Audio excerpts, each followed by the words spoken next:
2018 में पीडीपी से अलग हुए 12 नेता आज फिर से पीडीपी में शामिल हो सकते हैं। इनमें पूर्व मंत्री और वरिष्ठ नेता शामिल हैं। साल 2018 में पीडीपी बीजेपी सरकार गिरने के बाद इन नेताओं ने पार्टी छोड़ दी थी। पीडीपी के वरिष्ठ नेता सोहित शर्मा ने पुष्टि की है कि पार्टी के कुछ पूर्व नेता शीर्ष नेतृत्व के संपर्क में हैं और आने वाले दिनों में पार्टी में शामिल हो सकते हैं। सोहित जी, न्यूज़ 18 से बात करने के लिए आपका धन्यवाद। 2018 के बाद हमने देखा कि बहुत सारे नेता जो थे वो आपकी पार्टियों को छोड़ के चले गए, जो फिर पीपल्स कॉन्फ्रेंस में चले गए, अपनी पार्टी में चले गए, डीपीएपी में कई लोग।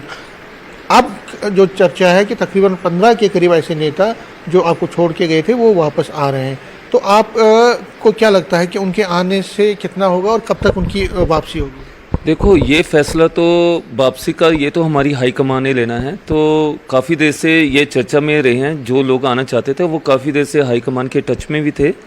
तो अब ये फैसला हाईकमान ने लेना। यहाँ तक आने की बात है, पीडीपी पहले भी मजबूत थी जब ये गए, तो अगर ये आ जाएंगे तो और अधिक मजबूत हो जाएगी, तो आने वाला समय पीडीपी के लिए अच्छा हो जाएगा। यहाँ तक हम ये बात समझते हैं। क्या लगता है आपको कि जो ये लोग चले गए थे अब ये वापस आना चाहते हैं? आपको लगता है कि कहीं ना कहीं ये एक इंडिकेट कर रहा है कि पीडीपी को जो लोग कह रहे थे कि ख़त्म हो गई है, लेकिन अगर उनके आने से मजबूती मिलेगी? मैं वही बात कह रहा हूँ कि पीडीपी अपनी एक वजूद में थी, पीडीपी पहले भी मजबूत थी। ठीक है, कुछ कारणों के कारण ये पार्टी से बाहर गए, तो अच्छी बात है, हम उनका वेलकम करते हैं अगर वो आ जाएंगे। इसका फैसला तो हमारी पार्टी हाईकमान ने लेना है। काफ़ी देर से वो पार्टी हाईकमान के साथ बातचीत में लगे हुए हैं। अब कहीं ना कहीं पार्टी हाईकमान इस चीज़ का फैसला ले लेंगे और मुझे पूरी उम्मीद है जल्द से जल्द इस चीज़ को आपको सामने पता चल जाएगा आने वाले समय में।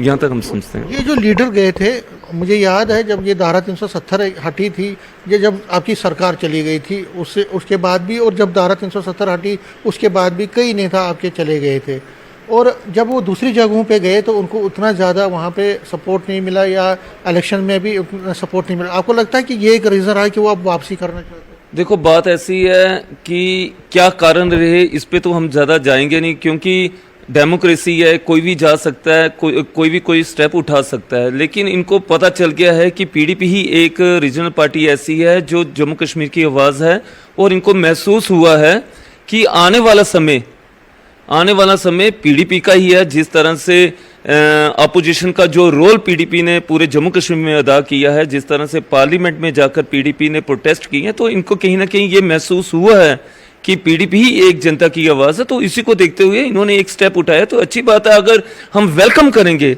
अगर ये स्टेप उठाते हैं और हमारी हाईकमान इस पे फैसला लेती है तो अच्छी बात है, पीडीपी और अधिक मजबूत होगी। असेंबली इलेक्शन अकेले में चुनाव में लड़ना चाहते हैं, लड़ेंगे, तो आपको लगता है कि अगर ये लोग भी आते हैं तो आपको और ज़्यादा मजबूती मिलेगी और आप अकेले दम पे चुनाव लड़ सकते? देखो, इलेक्शन यहाँ तक लड़ने की यहाँ तक बात है, ये तो हमारी हाईकमान ने इस चीज़ पे फैसला लेना है कि आने वाले समय में हमने अकेले लड़ना है या कैसे लड़ना है।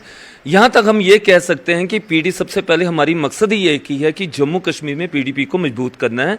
उसके लिए हम लोगों के बीच में जा रहे हैं और आने वाला समय पीडीपी के लिए बहुत अच्छा होगा, और मुझे पूरी उम्मीद है जनता पीडीपी के साथ आने वाले समय में आगे चलेगी। और यहाँ तक इलेक्शंस की बात है, ये हमारी हाईकमान ने इस चीज़ पे फैसला लेना है कि आगे इलेक्शंस में हमने कैसे चलना है और किस ढंग से आगे हमने इसको लेके चलना है। न्यूज़ 18 से बात करने के लिए धन्यवाद। तो सोहित शर्मा ये भी कह रहे हैं, हिंट दे रहे हैं कि बहुत जल्द ये लोग वापस आएंगे, और ये इनका दावा है कि ये जब वापस आएंगे, लीडर जो छोड़ के गए थे, जब ये वापस आएंगे तो पार्टी को और मजबूती मिलेगी। और इनका ये दावा है कि असेंबली इलेक्शन जब होंगे तो पीडीपी को एक अच्छा रिस्पांस मिलेगा, खासकर कश्मीर वैली में भी, और जम्मू में की बात भी ये कर रहे हैं कि यहाँ पे भी अच्छा रिस्पांस पार्टी को मिलने वाला है। कैमरामैन आशु के साथ मैं समीर भट्ट, न्यूज़ 18 जम्मू।